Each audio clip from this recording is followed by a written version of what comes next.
Finesse, girl. Finesse Are we guys? for Dakota. Are we all ready? Yeah. Okay. What are we starting with? So How we do are currently live on Twitch and recording. Hi For everyone. it looks like one person right now. Welcome to my house. So to spice things up, Christina had a great idea last week about taking the first 20 so minutes of our recording session and just chatting about the race, so we can kind of get that out of our system and revel in everything we saw yesterday. Yeah, it was yesterday. Yeah. Believe it or not. Believe it or not, that was yesterday. And I watched IndyCar right after watching the F1 race as well. So actually no, my day started with watching Formula E at 1 a.m. Then waking up at 6 a.m. to watch Spain. And then at noon, watching Detroit. Nice. So there's a lot of just cars in here. And they all have McLaren though, so I can tell you what they were doing in each race, because consistency. I know what the McLaren are. I think we all wanted to see a better result for Lando, but honestly, I feel like we've seen a new McLaren in the F1 than what we started with. Like, have they arrived? No, but I've seen progress, and for that, I applaud them a little bit. But that was disappointing to watch at the opening lap. We all had such high hopes for Lando, and then P20 lap 2. We're like, oh, okay, never mind. I honestly had such low hopes, actually, because again, can't recall, because this weekend is a fever dream, if this quote is from this quote is definitely from between qualifying and the race, where somebody basically asked him, like, oh, where do you think you're going to finish? Like, you're starting Q3, not Q3, you're starting P3. And he was just like, man, I'm just hoping to stay in the points. Like, not optimistic at all about where he's going to finish this thing. And so that's just like, well, if you have no hope, I guess I won't. Well, I think some of it's also managing expectations, because they know that the McLaren is not race pace on par with the Aston Martins and the Red Bulls and even the Ferrari. And dare I say, now the Mercedes. So I think that it was right for them to be shooting for points, but I don't think any of us expected him to be in P20 by lap 2 or 3. I think it was lap 3. That was hard to watch, but yeah. Yeah, no, I have an article here, literally from Norris, came out 3 hours ago or so. He says he still believes that McLaren is the 7th or 8th fastest car this year. So, well, they should be having a couple better results than what they have. Yeah, but hey, at least they're not stopping him 5 times during the race like they did in the season opener. That was tough. But okay, speaking a little bit of the Aston Martins, was it just me, or did they seem slower this weekend? Specifically Fernando. What was that about? Well, he damaged his floor in qualifying. So that screwed that up. And it honestly wouldn't, I can't recall if this is just my imagination or if there's actually a quote by this, but I think they were able to fix most of it, but maybe not all of it for the race, which is why it would have been like just so painful to watch. Yeah.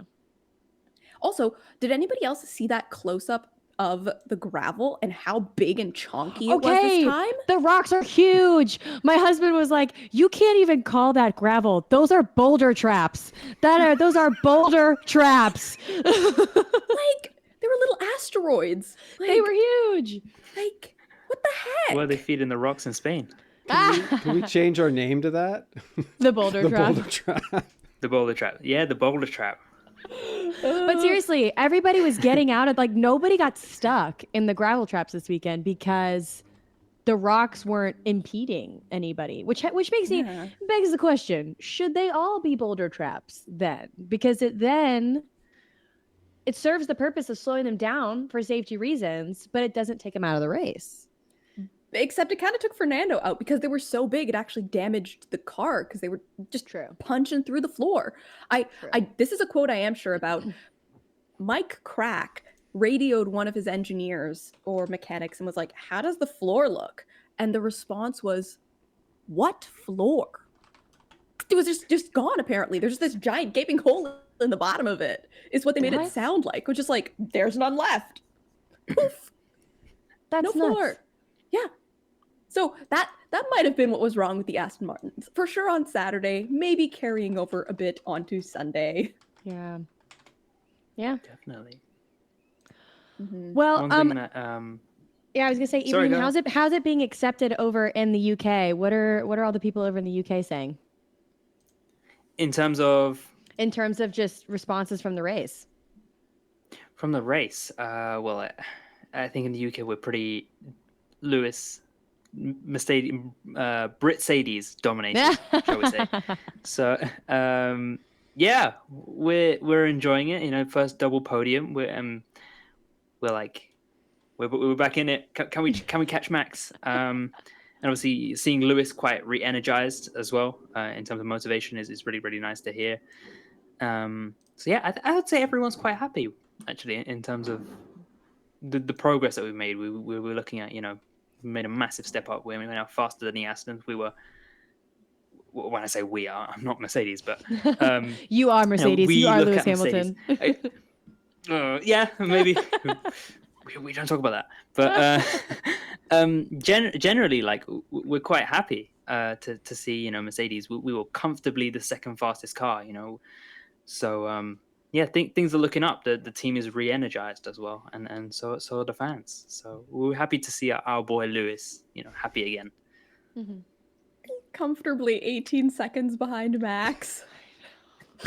I know. Did you guys see that quote from Christian Horner afterwards, where they were like, they asked Christian like, "Oh, are you worried that the Mercs are going to be coming for you?" And he was like, "They finished 24 seconds behind, or like there was a 24-second gap.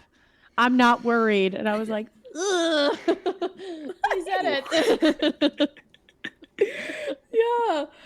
It's not I that saw a savage. couple- It's true. Like It is. Yeah, that's what I'm saying. He said it. I was like, oh. Sometimes when something is savage, it's savage because it's true. oh, Yeah. fair point. Just like, It well, is. the blunt Speaking of honesty. savage comments Oh. and blunt honesty, the comment by Helmut Marko in terms of Sergio Perez, and he said Sergio Perez isn't in the championship fight anymore, and realistically, yeah. Max never saw him as a threat. Helmut Marko yeah. out here just sprinkling the tea for everyone. He says, "Here, take it, my children, and run."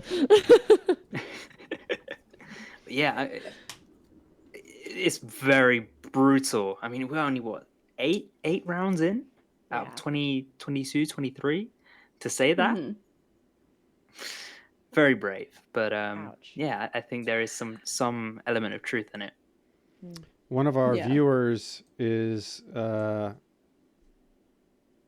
suggesting that Lewis is going to retire after next year, or at the end of 25, and Lando, you were talking about a moment ago, is going to replace Lewis over there at Mercedes. Is that something that they chatter about across the pond? I haven't heard anybody talk about Lewis retiring. Everyone's sort of obsessed with Lewis continuing, and you know, I believe today he's going to have the contract talks and the meeting with Toto. So I don't think we're thinking as far as 2025 yet. I think everyone's just very re-energized and re-believing in Lewis again. Yeah, I don't think we've thought as far as 2025 and Lewis's replacement. I mean, to some extent, like after a bad race, we always think about it. Like, oh, if Lewis retires at the end of this year, is Mick going to take his place? Is Lando going to jump out of McLaren and take that seat? So, but no, I think if anything, the chatter in terms of Lewis's replacement has gone down after Spain. Mm-hmm. And I also think it's weird to talk about it as if it's Lewis's replacement, because realistically, George is Lewis's replacement. He's going to slot in whenever that is and fill that role. So realistically, we're actually talking about who is going to be the generation behind George. Because I don't think that Mercedes are ever going to put themselves in a position of having a Nico and Lewis situation again, where they have two drivers kind of in that same career stage. They're going to try and keep it staggered, and they have junior drivers they are prepping right now. So I think that timeline is something we have to pay even more attention to, is what's Vesti and their other junior drivers doing? When are we going to see their appearance in a Williams or like any other team that Mercedes try and, be like, hey, take one of our drivers. Definitely, that's a good point. Vesti was obviously my first choice. We've got a leading F2 championship right now, I believe. Yes. So Yeah, just won the feature race. he definitely won, a race this weekend. Yeah. One of those. It was the middle of the night. I'd need to check. Yeah. Yeah. Oh, man. But okay, biggest tragedy of the race though, poor Yuki and that stupid 5-second penalty. His Like- post-race interview was heartbreaking. He was so upset. It was so sad. It's And the like, pictures as well. I'm sorry, but in what world is that forcing Zhou off track? Like Zhou just didn't get far enough alongside that he had to be given that space. It's like, no, you tried to make a move and it didn't stick, and so your choice was to either back out or go into the offside. Like no. And like all the commentators, literally all of them were agreeing, being like, wait, what? No. Very disappointed. Yeah, I think I only found out this weekend actually. Somebody said that David Coulthard said that actually, instead of just picking out random people as stewards, get ex-racing drivers to make these sort of decisions, seeing as they're the ones who have been in that position, actually can make fairer judgments. That was So- who's the guy he does the podcast with? It's is it Damon Hill? Coulthard? Yeah, he does Or- a podcast with another ex-driver. I want to say it's Damon Hill. I saw that Damon clip. Hill, I think you might be right. I I don't know, but I love that idea. I think that's a great idea. It surprises me that they're not all ex-drivers. I know out of the stewards, isn't there typically one ex-driver? I Yeah. think so. I will think, yeah. Question: How have to like fact check. what qualifications do you need to be a steward? How do you I apply do for know that this. job? I do know this. You have to have go. a steward's version of the super license. So it's basically saying that you've been in the industry, in motorsports for X amount of years, X amount of time, have like the knowledge base behind it. I think there's a knowledge test as well attached to it. But yeah, you do have to get certified essentially, that like bam, FIA stamp of approval. But again, how much do we actually value the FIA stamp of approval? I just love that you Ibrahim for raised his answering hand. that. I such, actually- such a uni student of you. Miss Christina, I have a question. Christina, can I ask a question? Oh, So that was fun. great. That was great. Well, you had mentioned earlier Merck kind of hinting at Williams to put their driver in based off, and this pains me to say this as an American. I don't want to see this. But Logan has had a few difficult results, some rough races. And I know it's kind of been circling around that Toto might be wanting to put Mick in Logan's seat next year. What do we think? Because once again, we didn't see Logan really give the best results this weekend, but Alex didn't do much better, which I feel like is indicative of maybe the car's just not best suited for the track. But what are our thoughts? Like Toto fighting for Mick to get a seat doesn't surprise me at all. That is a conversation that makes sense to have of, hey, if you guys are looking for a driver, whichever teams they are, here's the conversation. But it's also worth remembering that another comment Toto or Mick made was that it looks most likely that Mick will be back on the grid and have opportunities at least to get back on the grid starting in 2025. Not next year, because most drivers are on 2-year contracts. Yeah. So it looks like the most open window of opportunity for Mick is going to be the 2025 season. Well, that's good to know. Yeah, so I don't think Logan is in any direct danger, especially because James Vowles, he's very level-headed, and I don't see him tossing out a rookie driver for not having spectacular results in its first year, especially since he's taking a look and basically being like, Williams has nothing. They are they're like in the Stone Age. Like, he's acknowledged that. We've all seen their floor. We know what they're working with. Bless. It's not much. Like, So I don't see James Bowles as a team principal being the guy who says, "Bye bye, Logan. Too Mhm. bad. So sad. Go back to America." Like, I don't know what that accent was. Yeah, that was interesting because it wasn't American, but it was something. It was just, I don't know. It just felt right in the moment. But yeah, no, I don't want to see Logan leave. I think that a rookie should get at least 2 years to prove themselves because it takes time to really get the car underneath you and to get yourself Mhm. situated. But speaking of 2025, I saw today that George has extended through 2025 his contract, which we love to see. Do you think that it's going to become more popular that teams look for drivers that are from where they're based, if that makes sense? Because you have Alpine with the French drivers, you have Merc with the British drivers. Do you think that's a possibility or that's just a coincidence?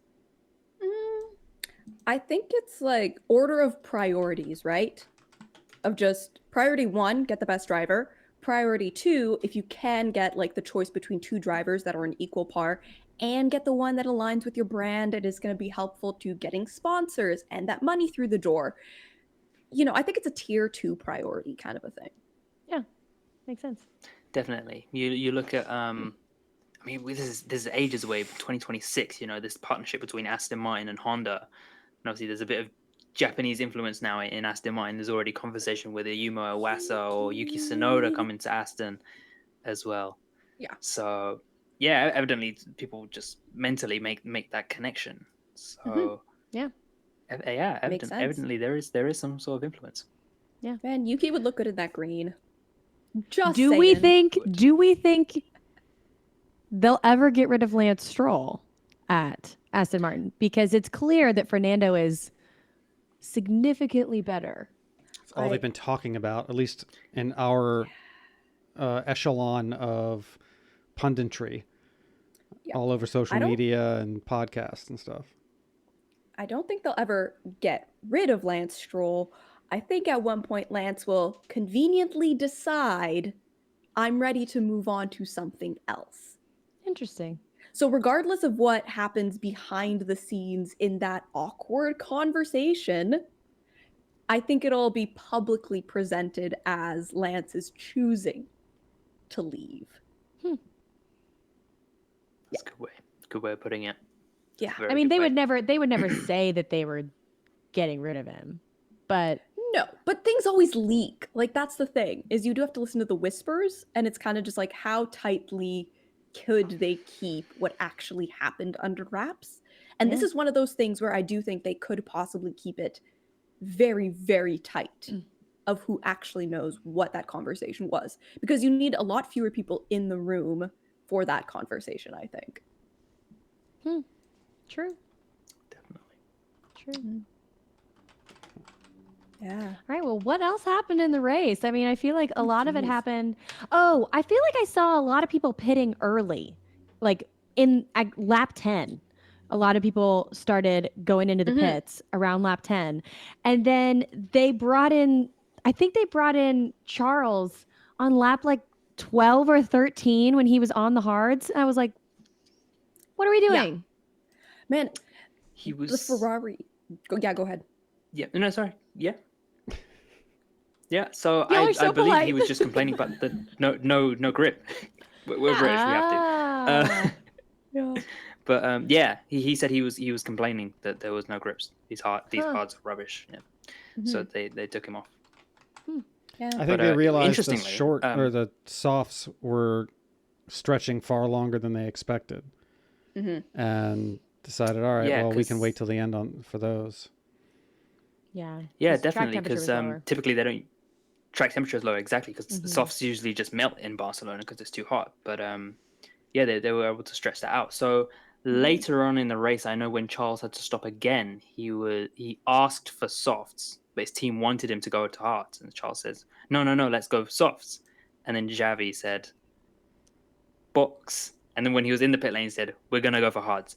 And obviously that was against Charles's decision, but he ended up getting decent pace out of it. Again, like we said, track temperatures do change and fuel loads change, therefore the car behaves differently. But yeah, it evidently seemed that softs were the way to go at the start, and then the hards weren't the best place to start. Yeah. Mhm. Yeah, well, the hards are also the C1, which is the new compound. So it's the one that everyone also has the least amount of experience with. Mm-hmm. So not entirely surprising to me that that's the compound that everyone's kind of just being like, wait, what? It's the least developed. True. Very, very true. Makes sense. Was there another compound they were testing? Yeah, There was something they- else they were testing this weekend. Yes, they're running a test tire, but again, those are blank sidewalls, and nobody actually knows where in the range they're necessarily getting. If I were a guessing person, I would say that it's the C3 because that's the last compound I heard that they were still redeveloping and working towards swapping out, switching up, fine tuning.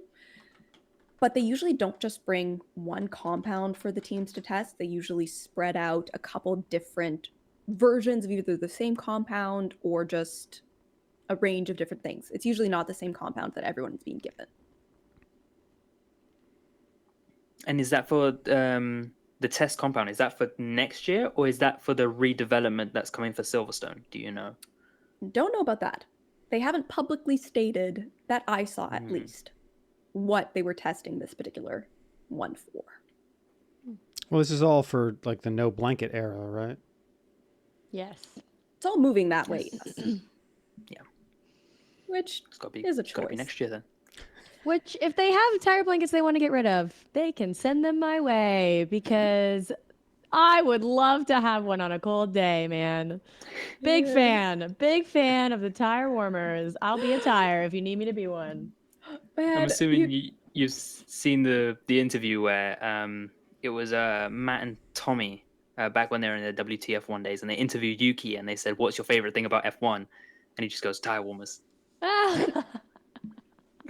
He Instantly uses tire them as a warmers. sleeping bag. Instantly. Like what? Honestly. What? he would I would fit wrap. in I would one. just.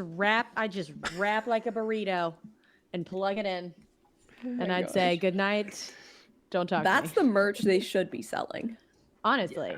Here's your Honestly, They here's would your get heated so blanket, much money with that. but They really tire. You, what? They're gonna throw them away after God knows how many years. So I would say, yeah, sell them. Oh, that's a good Heck call. yeah. That yeah, Heck F1 yeah. Authentics, isn't that As- who as sells like used F1 tires and Authentics. Formula Authentics? Whatever Correct. it is? Yeah. So yeah, as Max would say, it's an opportunity to sell. You So know, it's an opportunity to sell. Speaking of Max, and speaking of selling things, Oh. Red We are Bull. not sponsored by Red Bull. Everyone needs to know we're not sponsored by Red Bull. Yeah. Well, look how naturally I'd have I a did problem that. with it. We could be. Yeah. we could be. Not that I'm saying we wouldn't be, but we're not.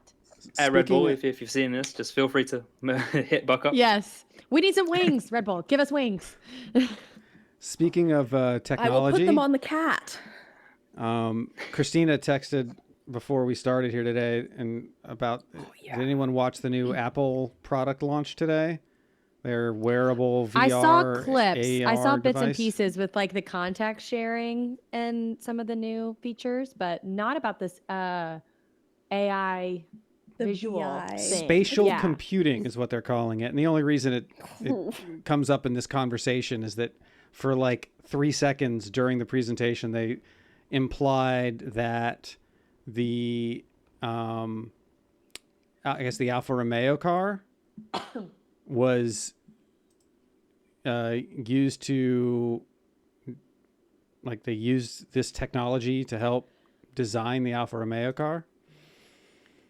Yeah, it's one of those like double partnership things where Alfa Romeo is partnered with an AI something or other. I can't remember the name of the sponsor, but they're partnered or sponsored by someone that is in the AI space that is also looped in with Apple. Mm. Hmm. Yeah. So it's again, it's one of those like sponsorship connection bridges things. Similarly to why it's not super surprising to see clips of an F1 race in the presentation of all the different little televisions you could have. Because again, Apple, Lewis Hamilton, documentary, okay, there's already a connection there. I'm So excited is this for like a multi-viewer. digital Adrian Newey? Is that what this is? A digital That was a tweet I saw, Adrian yes. Newey? Really? Yeah, That's that was a tweet I hilarious. saw. Because it was just showing all the different like airflow over top of the cars, which like Yeah. that's a visualization I can honestly do as well, and it kind of surprises me that like other people don't have that in their brains, but like I guess not everybody has that in that brain. But like yeah, it allows you to see the visual airflow if that's something that does not come naturally to you. I wonder if they're going to have to make a rule against time using this, right? Because you have wind tunnel time and it's closely monitored. So now that you have this, I wonder if they're going to monitor the use of this, or if it's kind of like a lot of technology where it'll take a couple of years before they regulate it. And so it's just going to be like the wild, wild west between now and then, which Yeah, is they what run I computer love. models all the time. Yeah. This is just a wearable spatial version of it. And for us, I think the most exciting thing is I'm going to reach out to the multi-viewer guy because I've been meaning to ask him to come on the show. You know, he's expanded to IndyCar and all of that, but I don't know if you guys have used the multi-viewer. I have 3 computer monitors here, and I've watched an F1 race with like every possible camera Everything. angle available. But with this wearable thing, you can fill your whole living room with screens all around you. And you can be turning your head to be looking at like, you know, all right, you want to watch Lando's camera and then go back to the main feed. And then you've got tire progress down here and all over the place. So you create this sort of command center in front of your face, but you can still see your furniture. And, you know, a friend or husband walks in the room and you can still talk to them and they can see them and all that. It's interesting. That's They're also crazy. working on a live event feature where you can kind of pick where you're watching from, and as it like immersive as if you were at that live experience. I've been saying that for years. That's exactly like with the way F1 tickets are getting. A company should set up 360 cameras all over a race, and you can log in the metaverse and attend the race, and like just like you're there, and you can choose to sit in this grandstand or go down to that corner, or you know, all that kind of stuff. Yeah, that's where it needs to be, because if people can't attend for $2,000, they'll pay $100 to log in, and As you're long still as they going to make have that money. the $3,500 piece of equipment. Yeah, that sticker shock. Pocket change. Yeah. Like, ooh. I'm like just existing as if I will be able to afford that one day. You know, just keep dreaming. But we have Right. hit our time limit, guys. So any final thoughts on the Spanish Grand race? Prix? It happened. I was semi-conscious for it. High praise. What would you rate the Grand Prix out of 10? As like I saw that as a tweet. What would you rate it out of 10? I went with Out of 5. 10. Like it was okay. I really liked the fact that there was a variety of tire strategies. We haven't had that before because it was the 2-stopper this time. But then equally, Max was on harder tires compared to everyone at the start and was pulling away. Yeah. But other than that, I thought it was okay, and I think the removal of the last chicane was a good idea. So That definitely Agreed. helped. Agreed. And I think Yes. I'd give it a 7 out of 10 because I'm lumping in qualifying, because qualifying was freaking insane. And It's good. it sent me into a lot of emotions, high highs and low lows. It took me a while to recover. So for that reason, I give it a 7 out of 10. The reason it's not a 10 out of 10 is because the race itself was a little bit of a snooze fest for the last half, but everybody finished safely, which is the most important thing. That 7 seems out to of be the theme this year, is that qualifying is more exciting than the race, and the races are getting less eventful in terms of flags and incidents and stuff. Like, So- what My did they- favorite was, did you see Max when he realized that Lando had finished P3 Wait, what? in qualifying? So double he take? he was like, he got out of his car, and he like double took, and then he was like, oh my gosh, it's Lando, and he like goes over and he's like, oh, I'm glad you're here, and I was like, Max, you nice guy. Like, so funny. Oh, Christina, what would you rate it? I'd also give it a 7 out of 10. And like, I think it might be just because I'm used to paying attention to the midfield and the backfield. Like I don't always pay attention too much to the main broadcast. I always bounce around between the onboards. And because of that, I was able, I think, to pay attention to a lot more of the like midfield stuff that was happening because they were shuffling around a decent amount. There were 107, I want to say, overtakes this race. And some of them were just very quality overtakes as well. There was one like 3-part battle, I want to say, between a Haas, Yuki, and Zhou at one point, and that was lovely to watch. So I think a big part of it seeming boring was Buck texted this actually, and when I was rewatching, I was kind of like, yeah, that is part of the problem. Being the broadcasting, it captured a lot, but there were some moments where it was kind of like you made the wrong choice on what to cover or to not do a replay and go back and show these other pieces of action. I do think it was more interesting than the broadcast let on at the end of the day. I wasn't keeping a tally, but the reason I texted her is it started to feel like at least half the overtakes were replays. They were just flat out not catching them. And that seems like a gross oversight. Especially because you can see the time of how close all of the drivers are getting. You can see their intervals, and at a certain point, you're kind of just like, oh, you're right up there. You were right, like tail to tail, wing to wing. Yeah, let's watch that. We do that in our social club esports racing. When I broadcast that, I'm sitting here on camera watching the race and commentating on it, but then I'm also having to keep an eye on the intervals on my left. And anytime I see someone drop below like 0.3, I have to switch cameras real quick, or we're gonna miss that. And they have all the camera angles, not just the timing, but they have the angles at their disposal, and multiple people, and someone who can decide which one's on deck and which ones to keep an eye on.